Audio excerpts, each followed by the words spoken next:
Hey everyone, it's been a while. But I wanted to talk to you today because I've noticed like a lot of talk about boundaries lately, partially because this is just a term that therapists have been using for a while now, and sort of the general public has adopted this term.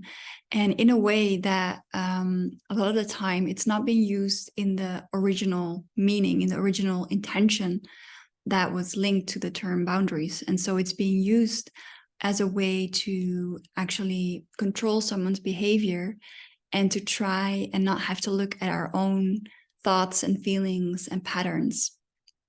And so recently, maybe you've heard that in the US, there's this surfer called Sarah Brady, and her partner, Jona Hill, had been sending her his boundaries. And she published this on Instagram, showing how to her this was not boundaries. And he was basically saying that so she's a professional surfer and that she shouldn't be wearing a bikini, she shouldn't be hanging out with men or surfing with men. I'm not even sure, like there was a whole list of things that he called his boundaries. And so the whole this kind of made some headlines, and a lot of people have been discussing about, okay, so what are boundaries?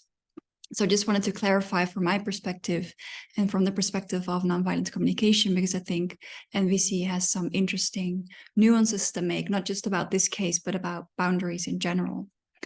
And so what NVC says is that boundaries are in need when we want to protect something very important.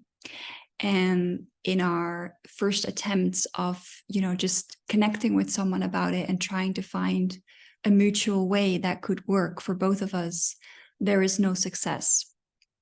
And so what I've seen some people say, which is I would say not a correct definition of a boundary, is that a boundary is not supposed to talk about other people's behavior.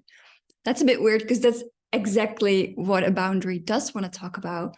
The thing is just that we don't try to control other people's behavior. So what you, for example, could say as a boundary is that if you email me in the weekend, I will respond on Monday, right? So I'm talking about the other person's behavior. And then I'm saying what I will do when the other person does that. So, if you start yelling at me, I will walk out of the room. Or you can drive with me, and if you're late, I will wait for 10 minutes, and after that I will leave. Right? So I've talked about the other person's behavior and something that is important to me in that. And then I'm saying what I will do when that happens. So that's the first thing that I see going wrong a lot of the time, where people are like, oh, it's my boundary that you're going to be on time. No, that's trying to control someone's behavior. And so I hope you can hear the difference there. So that's the first thing. So let me see what I covered, because I wrote some things down. So yeah, so the difference here is really that the difference between a boundary and what you might call a threat, or some people call it manipulation, which is also a therapeutic term that's being overused. But the difference is that when it's like more like a threat or manipulation, or not like a healthy boundary, I'm trying to make the other person feel either scared or guilty. And in that way, I'm trying to make them behave in a certain way. And this is for sure going to bring up resentment in the other person. And so that's going to like harm the relationship. Now, of course, I could set boundaries that will also break down the relationship. Like if someone, if there is a bigger boundary around, I don't know, maybe my boundary is that I don't want to date someone who starts yelling when we're in a fight, that starts speaking on high volume, trying to make an observation of that. But and so if that continuously happens, it could be that this is really my boundary. This is something that maybe I've experienced as a child, and I don't want to experience that again. I could set a boundary, and this could break the relationship, right? It could mean that it's better for the other person to find a different relationship. So boundaries, some people say, another kind of misconception is like boundaries, you only set them to prevent like big harm. And so that's how Jona Hill got attacked a little bit. Like we're not talking about big harm. But this I find very tricky. So first of all, I do want to set boundaries for small things, and maybe they're less heavy. But if someone is again, this example of emailing me on the weekends, it's not a big harm if I would like write to someone on the weekend, right? If I would actually respond. But in the long run, all these small things that are maybe taking a lot of energy of me, or just making it hard for me to recharge, are important, right? So that's a second misunderstanding that I want to cover. Like, yeah, you can set boundaries for small things that are not huge, like like harm to my body or sexual how do you say that, attack, or physical attack in whatever way. No, you can set boundaries for smaller things. And maybe the difference is, maybe I wouldn't call it a boundary because it sounds a bit heavy. If I would be like, this is my boundary, it's just a little bit like, okay, the tone is maybe a little bit too heavy. I could just say like, I'll answer you on Monday, and that's it. And that is a boundary, right? If I manage to well, even if I don't manage to do it, then I just didn't manage to stick to my boundary, right? It's still a boundary. So that's the second thing. And then the third thing that I do want to cover, and this is why the thing with Jonah Hill, I would see it as problematic, because I think he skipped a step, a very important step that I think NVC really stresses. And that is that before I set a boundary, I want to connect with myself and see, how come do I feel this way?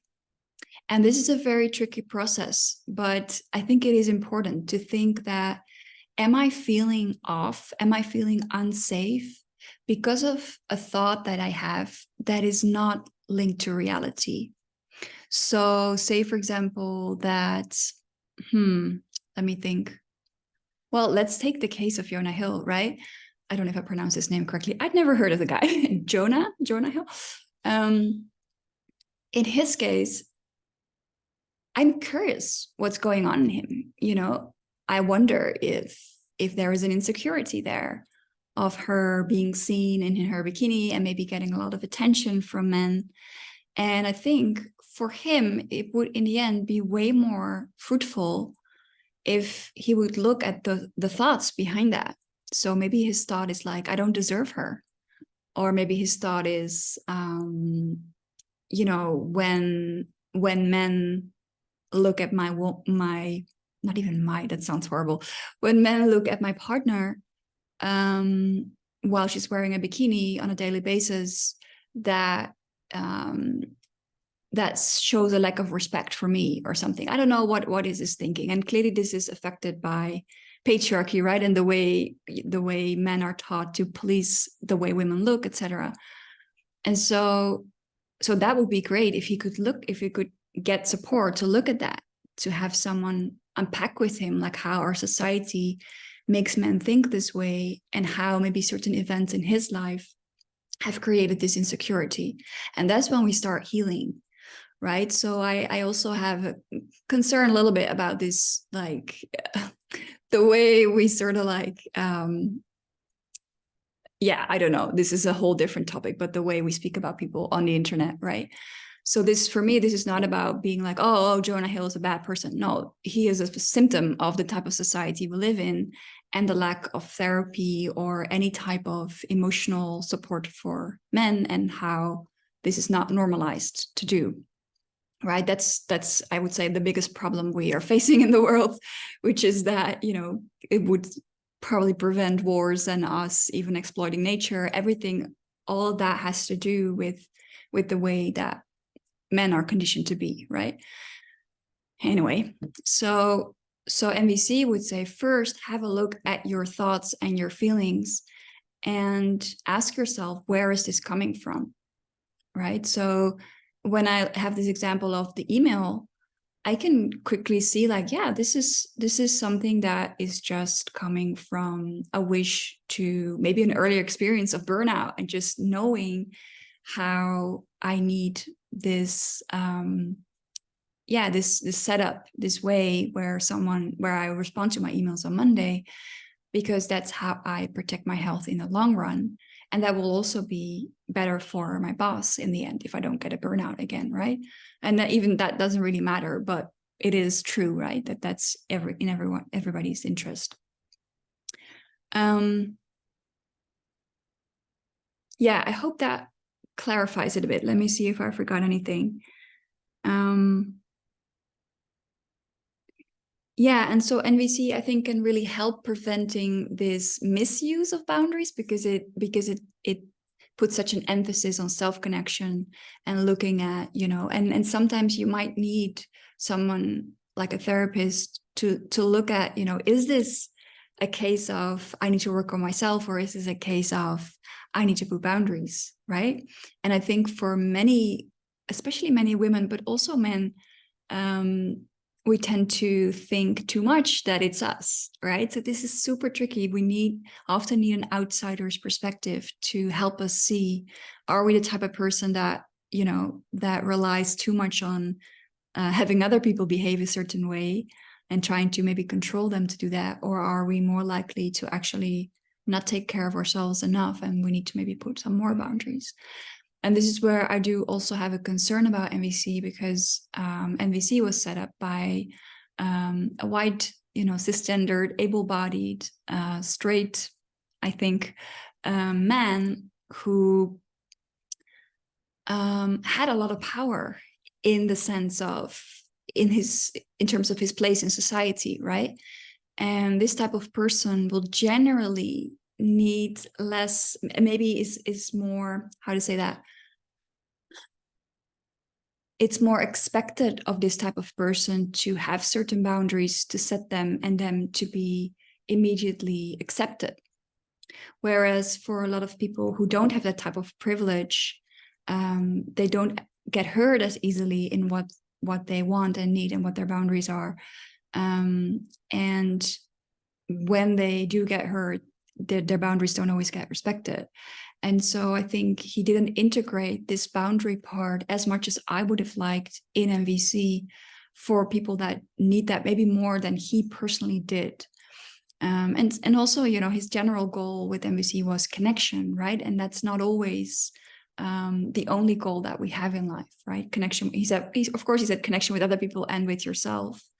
But yeah, I think this part of boundaries is lacking a little bit in MVC, which is why I do have modules about that in my courses. And yeah, if you're interested, by the way, in learning more in that way, please check my website. I also have free webinars where you can ask me questions about this topic or any other topic. I have one specifically for people pleasers, which is, the people that might find this interesting, and also one for love relationships. So I hope to see you there.